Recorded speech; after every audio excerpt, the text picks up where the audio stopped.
খাগড়াছড়িতে ভূমি ও গৃহহীন বরেন্দ্র লাল ত্রিপুরাকে প্রতিশ্রুতির বাড়ি হস্তান্তর করেছে সেনাবাহিনী। বৃহস্পতিবার দুপুরে খাগড়াছড়ি সদরের বেলতলি পাড়ায় গিয়ে বাড়ি হস্তান্তর করেন খাগড়াছড়ি জোনের অধিনায়ক লেফটেন্যান্ট কর্নেল খাদেমুল ইসলাম। আগে দুর্বিষহ জীবনের মধ্য দিয়ে দিন পার করতেন খাগড়াছড়ি সদরের পেরাছড়ার বেলতলি গ্রামের বাসিন্দা ৭৩ বছর বয়সী বরেন্দ্রলাল ত্রিপুরা ও ৭০ বছর বয়সী প্রভাতী বালা ত্রিপুরা দম্পতি। বাঁশ ও পলিথিনের তৈরি ছোট্ট একটি ছুপড়ি ঘর ছিল তাদের মাথা গোঁজার একমাত্র অবলম্বন। তাদের দুরবস্থার খবর পেতেই সাহায্যে এগিয়ে আসে স্থানীয় সেনাবাহিনী। নিজেদের খরচে পোক্ত বাড়ি তৈরি করেছে সেনাবাহিনী। বৃদ্ধ দম্পতির রান্নাঘর, শৌচাগার সহ প্রয়োজনীয় সকল সুবিধার দিকে লক্ষ্য রেখেছে কর্মরত সেনা সদস্যরা। এমনকি জমি সংক্রান্ত কোনো জটিলতাও যেন না হয় তা নিশ্চিত করতে কাগজপত্রের ঝামেলাও মিটিয়েছে তারা। এতে তাদের সময় লেগেছে ১ সপ্তাহ।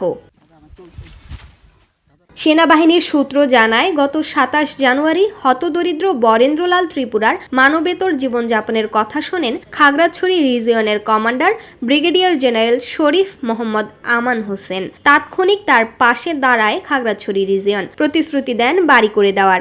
সে প্রতিশ্রুতি মতে তাকে বাড়ি করে দেওয়া হয়। বাড়ি নির্মাণের সার্বিক তত্ত্বাবধান করে খাগড়াছড়ি সেনা জোন। সম্মানিত রিজিয়ন কমান্ডার এক টাকার আহার একটা প্রোগ্রাম ছিল। সেখানে স্থানীয় সাংবাদিকগণ ওনাকে জানান যে একটি দরিদ্র ত্রিপুরা পরিবার গৃহহীন অবস্থায় দিনরাত জীবনযাপন করছে।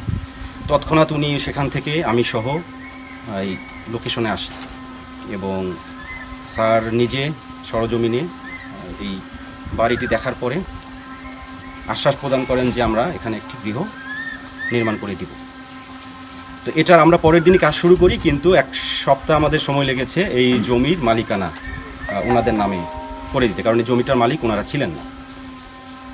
পরবর্তীতে আমরা দ্রুততার সাথে কাজটি সম্পন্ন করি এবং ওনাদের যেটা প্রয়োজন ছিল সেটার বাইরেও আমরা অতিরিক্ত টয়লেট এবং আমাদের নিজস্ব অর্থায়ন থেকে এবং স্থানীয় প্রশাসনের এসডিসির সহযোগিতায় আমরা এই কাজটা সম্পন্ন করেছি।